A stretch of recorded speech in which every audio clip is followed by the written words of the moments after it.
ఇంతకుముందు మొక్కజొన్నలు ఏమీ వేసేవారం కాదు. ఇప్పుడు రీజన్ అధికారుల సలహా మేరకు ప్రధాన పంటల్లో అంతర పంటలు వేసుకుంటే బాగుందని చెప్పడం జరిగిందండి.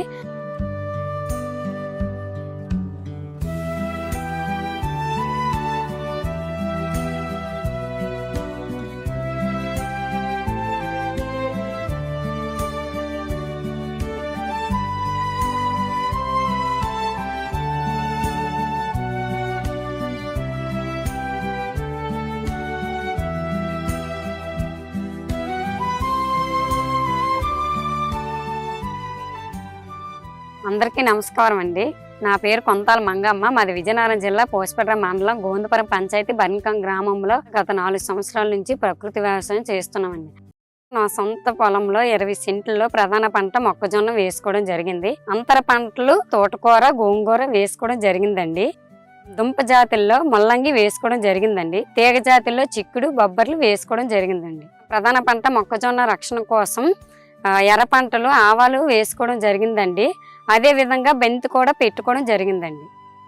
ప్రధాన పంట మొక్కజొన్నలో అంతర పంటలు వేసాం కదండి, అదే విధంగా వేసామంటే 2 వరుసలు మొక్కజొన్న తర్వాత అండి ఆకుకూరలు, గోంగూర, తోటకూర వేసుకోవడం జరిగిందండి. మళ్ళీ అదే విధంగా మొక్కజొన్న 2 వరుసల తర్వాత తీగజాతి, బొబ్బర్లు, చిక్కుడు వేసుకోవడం జరిగిందండి. అదే విధంగా మళ్ళీ మొక్కజొన్న 2 లైన్ల తర్వాత దుంపజాతి, ముల్లంగి వేసుకోవడం జరిగిందండి.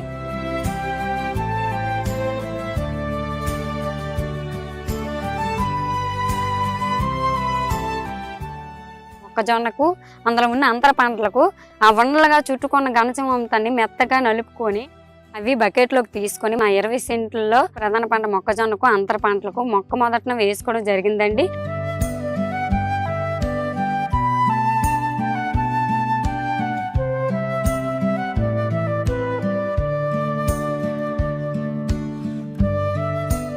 అలాగే మనం తయారు చేసుకున్న ద్రవజమంతాన్ని మా ఆయన సహాయంతో పిచకారీ చేసుకోవడం జరిగిందండి.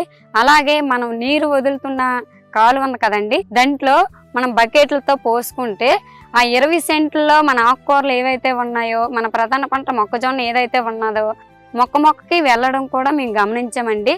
ఆ వెళ్ళిన తరువాత మనం గమనించింది ఏంటంటే దుంపలు పెద్దగా లావుగా రావడం జరిగాయండి. ఆకుకూరలు కూడా నాణ్యతగా ఉండడం కూడా గమనించామండి. ఇప్పుడు మొక్కజొన్న మొదలు బాగా లావుగా దిట్టంగా ఉండడం కూడా గమనించామండి. ఇలాగా తయారు చేసి వేయడం వల్ల నాకేంటంటే ప్రధాన పంటతో పాటు అంతర పంటలు కూడా బాగా నాకు కలిసి వచ్చినట్టు నేను గమనించానండి.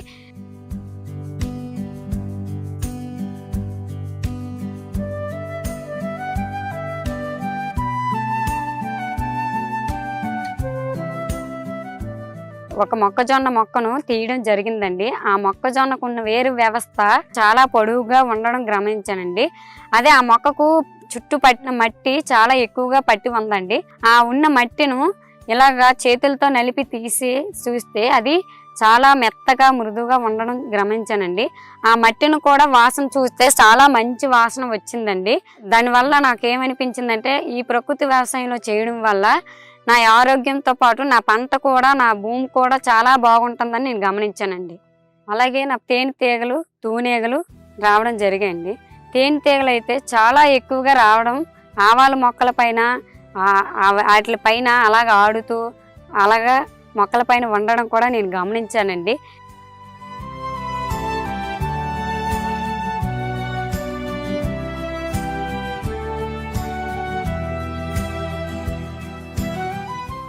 అలాగే నాకు కొన్ని కషాయాలు మా ఆయన సాయంతో స్ప్రేయింగ్ చేయడం జరిగిందండి. కత్తిరి పురుగు ఉంటుంది కదండి, దానికోసం అగ్నస్తం స్ప్రేయింగ్ చేయడం జరిగిందండి. అలాగే పలుపత్ర కషాయం మన ప్రధాన పంటమైన మొక్కజొన్నకు అందులో ఉన్న అంతర పంటలకు కూడా పురుగులు తెగుళ్ళు నివారణ కోసం స్ప్రేయింగ్ చేయడం జరిగిందండి.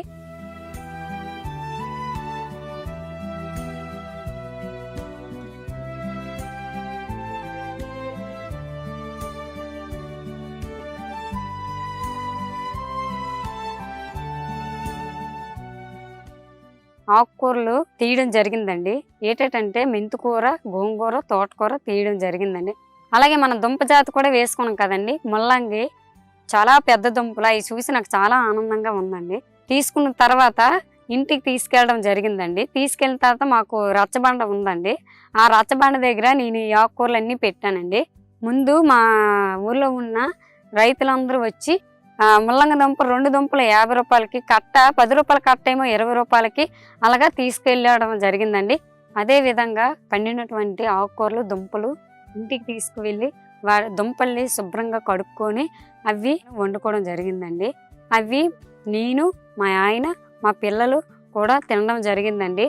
ఆ వండుకొని తినడం వల్ల మేము ఆరోగ్యాలు ఇప్పుడు చాలా బాగున్నాయండి. మేము ఎక్కువ హాస్పిటల్కి కూడా వెళ్ళటం లేదండి.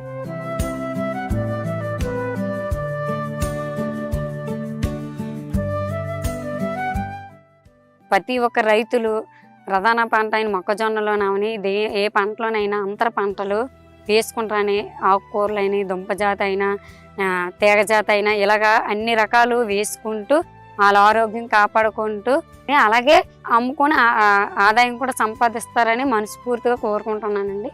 అందరికీ ధన్యవాదాలు.